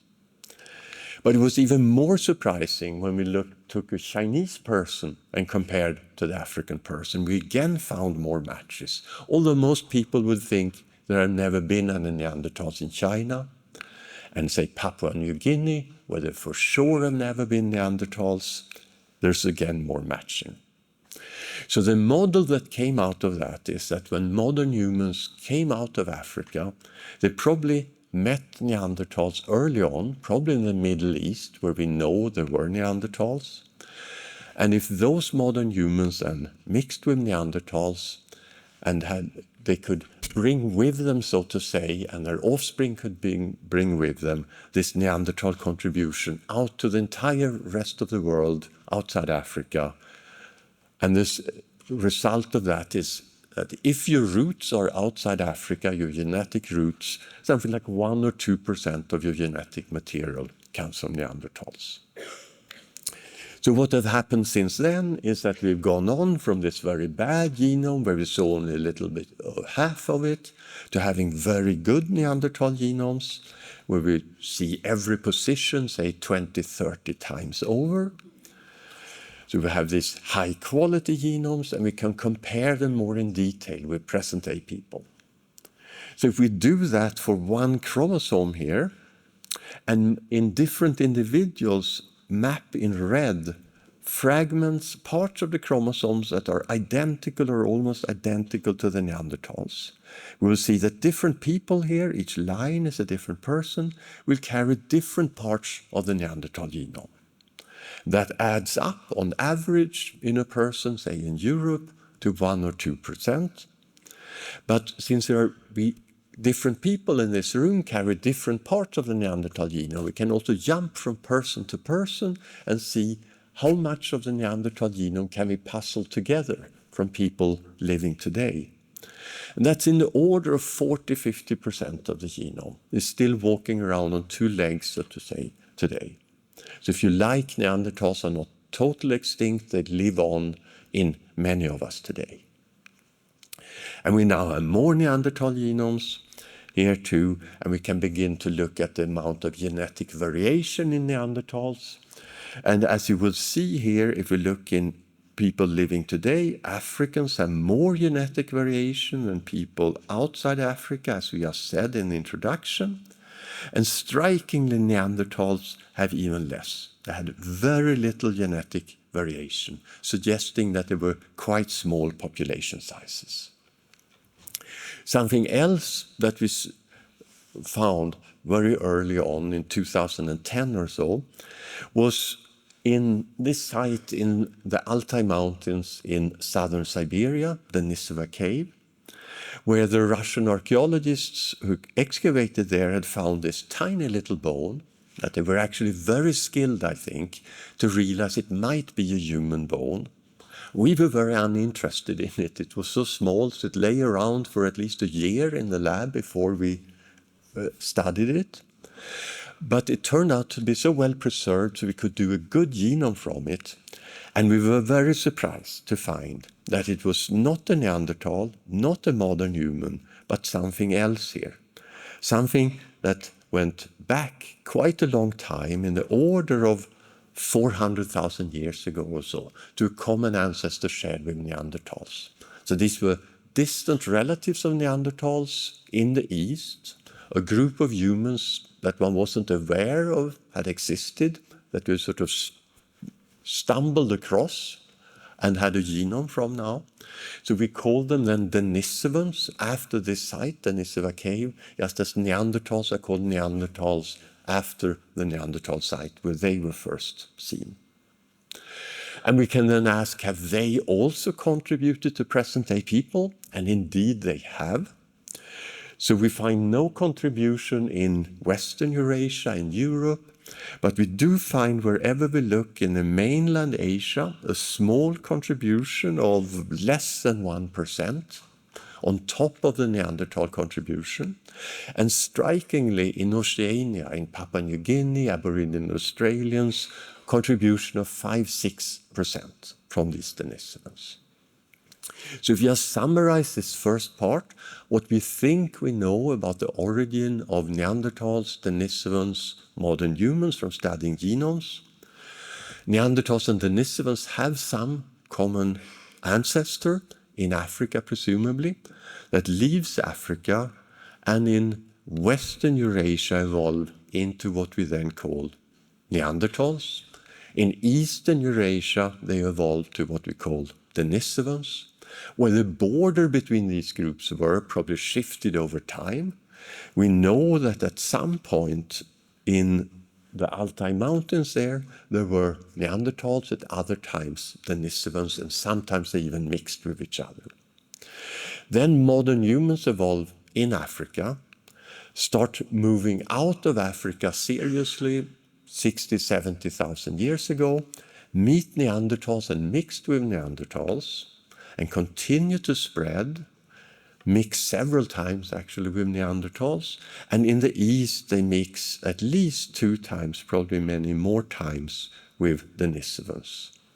And then continue to spread across open water to parts of the world where other forms of humans had never been, to Americas, Australia, and so on. And you may then ask, are Africans sort of fundamentally different from non-Africans in not having this contribution from these now extinct forms in their genome? I don't think so, actually, because of course modern humans evolved somewhere in Africa, spread across Africa, and since one mixed with other forms of humans outside Africa, one probably did it also inside Africa. But we have problems detecting that because we don't have any genomes yet of extinct forms of humans in Africa. But it probably happened there too. And an interesting thing is that we're now beginning to get really direct evidence of this mixing between these groups. And the first case of that came at a site in Romania, the EAZA cave, where cavers found a mandible that is around 40,000 years old and looks like a modern human mandible. So it's a very early modern human, one of the first we have from Europe. So we were very interested to ask if this person had already mixed with Neanderthals, and this is work by Matea Heidenjak here in Leipzig. And indeed, when she studied the genome, if we look now on each chromosome here, I have to point to this, we have the different chromosomes and mark in blue segments that are identical or very close to Neanderthals. You will see that there are huge segments, sometimes over half of a chromosome, that look like Neanderthal. So this means, of course, that this individual had a Neanderthal relative in its family history rather recently. Because, of course, if 2 groups mix with each other and have a sort of hybrid offspring, one chromosome will come from, in this case, the Neanderthals, I can't really point, from a Neanderthal and one from a modern human. But then if this offspring lives in a modern human group and have children in turn, there will be recombination. So chromosomes will exchange material. So these Neanderthal segments will become smaller and smaller because chromosomes exchange material with modern human chromosomes. So the longer the time goes, the shorter these fragments will be. So it will allow you to sort of date when this mixture happened. And in this case, then, you can estimate that this person had a Neanderthal ancestor 6 generations, 5 generations, or 4 generations back in its family history. And I thought it was like a total strange coincidence that we would stumble across this individual. But now there is a second site we have studied in Bulgaria, where one finds technology that's typical of the very first modern humans that came to Europe. And you find deep in the layers in the cave 3 teeth from humans that are 45,000 years old. Higher up, 10,000 years later, there are modern humans also living there. And when we look at these genomes, we again find that they have Neanderthal ancestors, the ones 45,000 years ago, in the order of 4 to 12 generations back. 10,000 years later, in the same cave, the people have no Neanderthal ancestors. They look pretty much like people today. So it seems that it's rather many of the earliest modern humans that came to Europe mixed with Neanderthals. So sort of the picture that is emerging, I think, is that the first modern humans who came to Europe mixed extensively with Neanderthals. And that part of the history while Neanderthals and Denisovans become extinct may not be that one just killed them all or something like that, but they were simply assimilated. At least part of the story is that they were assimilated into modern human populations. And they seem to have been fewer in number than modern humans. One indication of this is their very limited genetic variation that we already looked at. And there are also, if you look at archaeological sites, for example, in France, you find more sites of early modern humans than Neanderthals, and they also seem to have been more intensely used in number of stone tools and animals you have killed there. So what I'm more interested in these days is then to use these genomes we now have of Neanderthals to sort of understand genetic changes that happened in our genome. Because when we now have the Neanderthal genome, we can find genetic changes that we share with Neanderthals and that are not there in the apes, and they have then happened back here. We can find things that the Neanderthals carry, all Neanderthals that we have to date carry, and we don't, and those are changes on that lineage to Neanderthals, and of course changes that are present in all the hundreds of thousands of genomes we now have of present-day people that are unique to modern humans.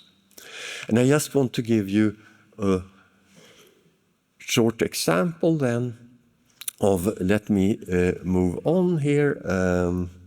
Let me see. No, sorry, I can't jump.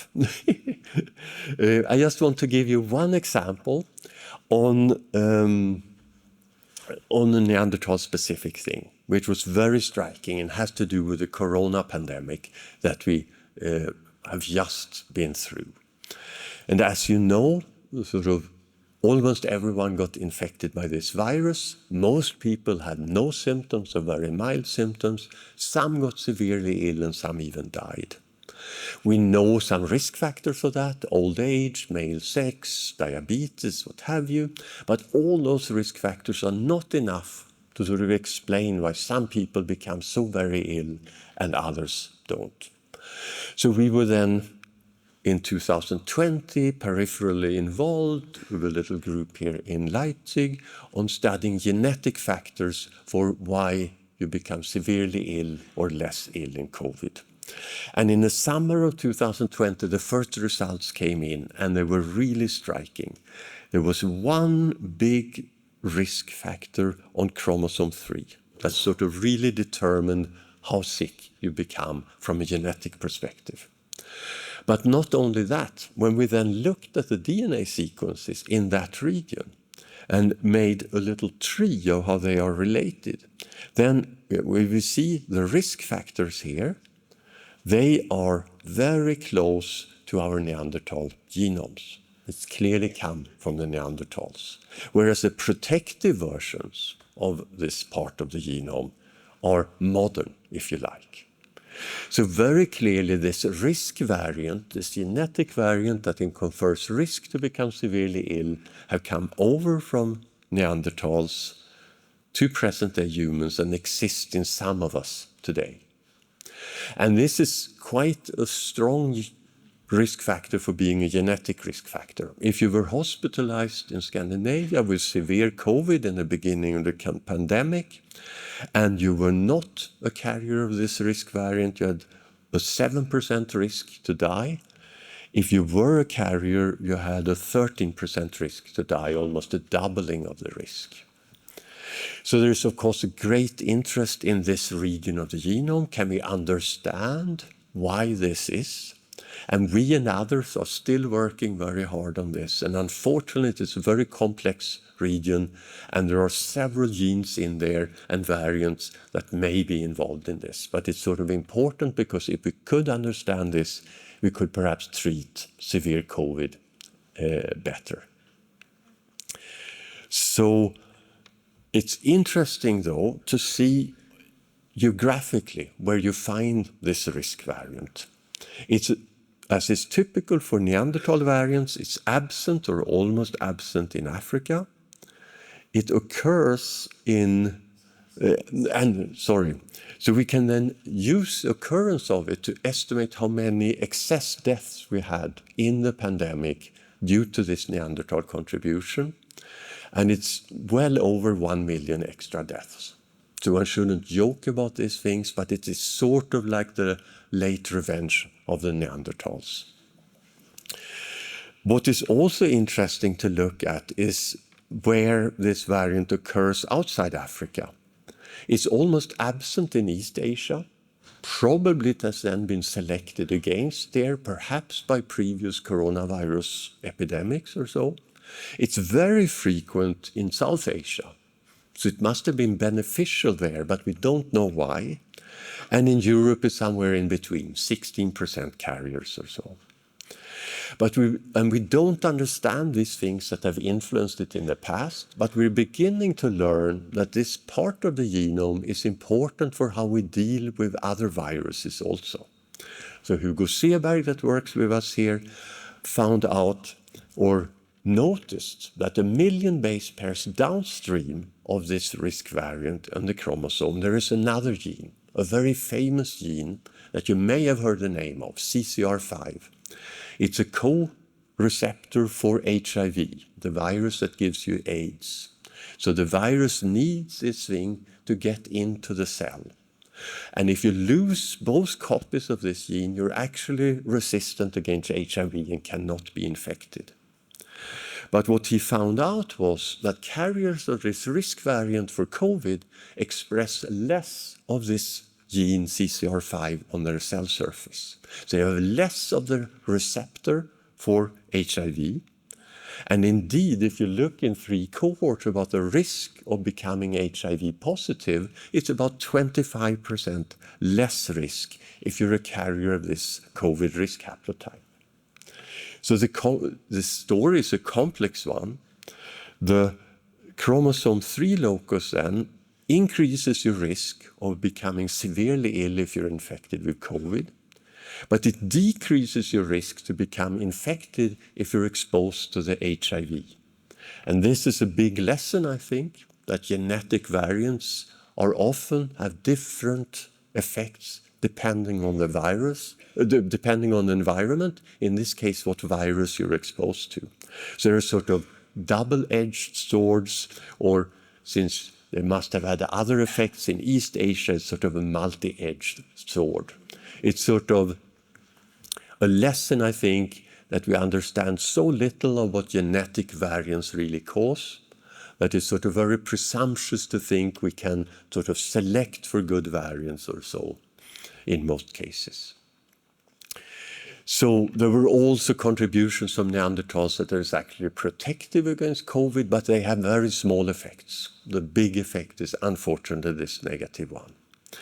So it's sort of what's happening almost every day is that one finds genetic variants that come from Neanderthals, sometimes variants that are already known to be medically important, and one now finds that they come from Neanderthals. An example are just 2 genes here on 1 chromosome that encode enzymes that metabolize drugs you take. They're expressed in your liver. So, and they clearly come from Neanderthals, these variants. And if you carry the Neanderthal variant and take ibuprofen against pains, you have a much better effect. Actually, since the enzyme is less active, you sort of have a much longer half-life of ibuprofen in your blood.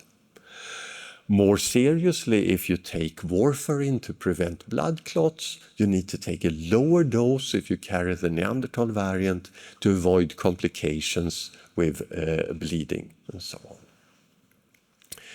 But then, before we come to the end, I want to sort of take you briefly through a project that we work on these very days in our group. And it's sort of partially not finished and it's a bit speculative. But it concerns then these changes that are unique to modern humans. And we are particularly interested in them because we sort of think that some of them may be involved in functions unique to modern humans relative to Neanderthals, Denisovans, and all other forms of humans and primates that exist.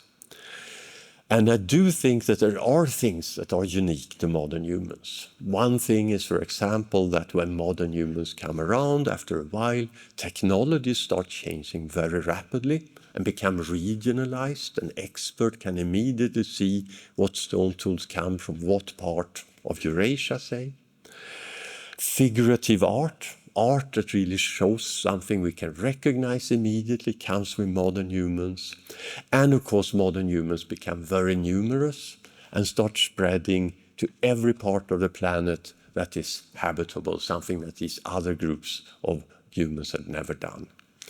So the sort of idea is that there must be some genetic biological basis for this ability to acquire and develop culture and technology that's unique to modern humans. So we made sort of a catalog of all the changes that we find in all or almost all present-day people that are not there in the Neanderthals and where the Neanderthals look like the apes and other primates. And we have that list now. It's just around 100 amino acid changes, for example, and we have a bias that we think that those things that influence brain development or brain function may be the most important ones, since we think that there are sort of unique things in our cognition or behavior or sociality. But if we think a little bit for a moment about groups becoming separated from each other, evolving genetic differences, if sort of 2 groups become separated, there are genetic variants among them, these different lineages, and as then time moves on, by chance, some variants become extinct, others are passed on to new generations, and we begin to have sort of a genetic separation between the groups. And eventually, with longer time, say all people in or individuals in one group here are more closely related to each other than individuals in another group. But this is a process that takes a long time. So if we look at Neanderthals and modern humans, we find that for 90% of our genome, Neanderthals sort of fall within our variation. So if I look in the genome for 90% of wherever I look, it's often so that, say, here I am closer to a Neanderthal than other people. At another part of my genome, someone of you are closer to a Neanderthal than I am. And only for 10% of the genome are all Neanderthals really external to our variation. So these type of changes would be in those segments. And this takes quite some time, as I said. So in another study we've done together with people here at the zoo, actually some years ago, we find that if you look at humans, chimpanzees, and bonobos, for actually 1.6% of the genome, humans are closer to chimpanzees than to bonobos. So humans are closer to bonobos. For 1.7% of the genome, humans are closer to chimps than to bonobos. So for 3% of our genomes, we're actually sort of not have the phylogeny that we would expect. But that is then different if we have positive selection. If something happens here, some genetic change happens that spreads in the population because it's advantageous, it will more rapidly spread to everyone in one population. So it will sort of other variants will become extinct and will spread to everyone. So we're particularly interested in such changes, for example, in these genes. And one of these genes is the one we're studying at the moment that I briefly want to discuss with you. This gene there, ADSL. The variant there is present in everybody today. Here are genomes from 1.6 million people. Except for one single individual, everyone has this new variant. And it is sort of in a region that has spread like that through the human population. This enzyme encodes 2 steps in the metabolism that makes purines. And purines are then these building blocks for DNA and RNA and for ATP, for example. So very important molecules in our bodies. We got interested in this enzyme also because in another study where we had studied the metabolome, studied small molecules in the brains of humans, chimps, and macaques, and looked for metabolites that are specifically changed their concentration in humans, we found that purines, so these made by this enzyme, are lower in the human brain than in the brains of chimps or macaques. So we went to human cells and ancestralized and built in this Neanderthal-like, ape-like variant in this enzyme in these cells. And indeed, we find more purines downstream of the enzyme. So this change seems to explain this difference in the brains between humans and chimps. We also made a mouse that we humanized for this. Indeed, that mouse makes more purines, and in particular, it also accumulates the substrate here before this enzyme increases. And that effect we see not, for example, in muscle, but we see it in the brain particularly. So we've then studied the behavior of the mice in a sort of automatic system where you can follow what the mice do, having litter mates together that are humanized for this change and are wild type. And the mice then get water in the night when they are active, and you can see how rapidly do they get to drink, if they are humanized or not.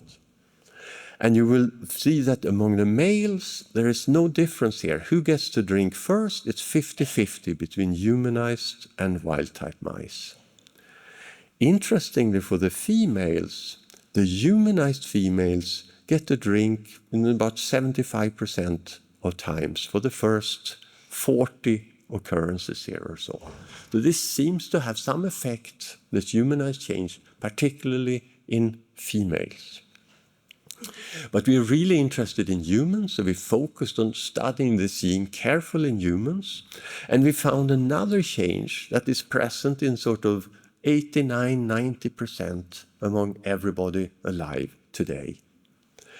So, and that change then affects the expression of this enzyme, so makes it lower expressed. You have less of the enzyme with this change. And it's particularly in the brain. So we then got access to a new data set that just came around this year, where people had studied these metabolites in cerebrospinal fluid, where they put in a needle in your spine and suck out the liquid that surrounds your brain and your spinal cord. And if you then look at this variant that 97% of everyone carries today, you will find that it influences one metabolite here, and it's very much increased, and that is this metabolite, the substrate of this enzyme there. So this variant then decreases activity of the enzyme and increases the substrate. That variant also seems to be positively selected, since it has this sort of star-like phylogeny here. So what is sort of so interesting to us is that the activity of this enzyme seems to have been lowered twice in modern humans. Once early on by this amino acid change, and more recently in the last 100,000 years or so by this change that decreased the activity. And both of these seems to have been positively selected, to have been positive for the survival of individuals. So does this have any effect today? Well, what we would like to do is study, say, the metabolite in cerebrospinal fluid and compare it, for example, with how people behave or personality traits to each other. There are no such studies, unfortunately, so we cannot do that. But as I showed you, there are this sort of genetic association studies with variants in the genome and this metabolite in the brain. There is also association studies of personality traits, for example, that we would then be interested in. So we can then look if these associate with each other, essentially ask if genetic variants that increase this metabolite in the brain will also influence your personality traits. And that's where we are now, and I get sort of out in the uncharted territory. So if we look for that, for these big 5 personality traits that are often discussed, we find a positive correlation with openness. So if you have more of this metabolite in the brain, you tend to be more open. If you look in a sort of psychiatric genomics consortium, you find a positive correlation with increased risk for schizophrenia, which might fit with openness. And if we handpick traits, that gets statistically more tricky, but we see a positive correlation with ability to confide in others, which fits with openness, of course, and a negative correlation with loneliness, but also actually with intelligence and with number of sexual partners. So would note also that this correlation here of 0.4 is rather a good correlation. It's similar to, say, correlations between high body mass index and diabetes, that most of us agree that if you are very big, you're bigger risk for diabetes. So this is sort of very tempting for us to speculate about this, to say that these 2 changes in this enzyme led to an increased sort of tendency for openness, and there are sort of parts of that that look quite interesting: increased imagination, challenging authority, curiosity, and so on. But sort of that's where we are. We don't know how far we need there to speculate. It's also true that these personality traits are, of course, tested in our societies. Even if you go to other societies, they don't sort of fall in the same categories. But sort of what we're interested in is the question, does brain function in modern humans differ from Neanderthals? There are things to sort of consider there. That there are many changes that influence such trait. There will not be only one thing. We may find things that contribute to it, but others will also be important.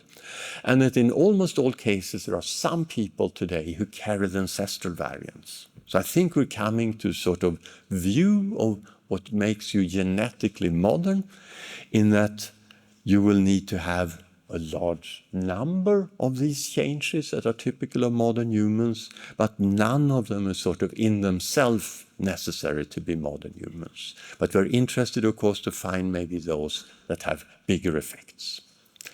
So with that then, I sort of illustrated a bit what we struggle with in our institute here in Leipzig, particularly looking at changes typical of modern humans, but also Neanderthals and their contribution to present-day people.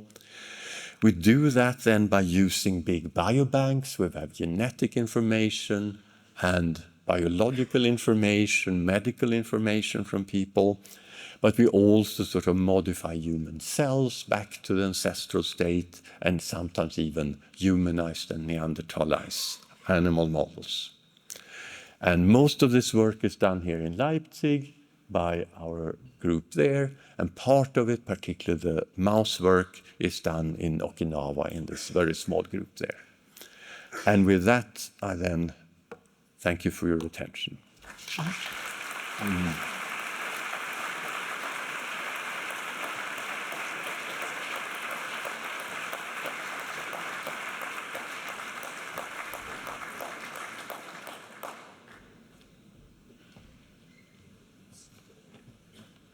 Professor Dr. Pääbo, thank you very much for the interesting presentation. I think it raised a lot of exciting thoughts in all of us. But since we are a little bit over time, I would suggest and respectfully ask you to stay with us for a while. And if you, someone can proceed and ask questions for you to answer. I sincerely thank for all the distinguished guests and host for the welcoming words, and only wish you a nice conference. This is the time for the break, and then from 11 o'clock, the first thematic session. Jörg, please.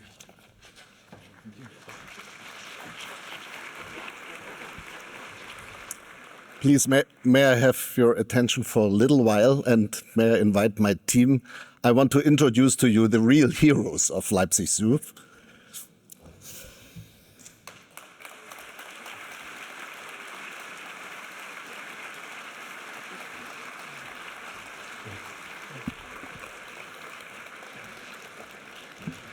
So that's the management team, the director of construction, the senior curators, the head of conservation, the curators, head of marketing, head of finance.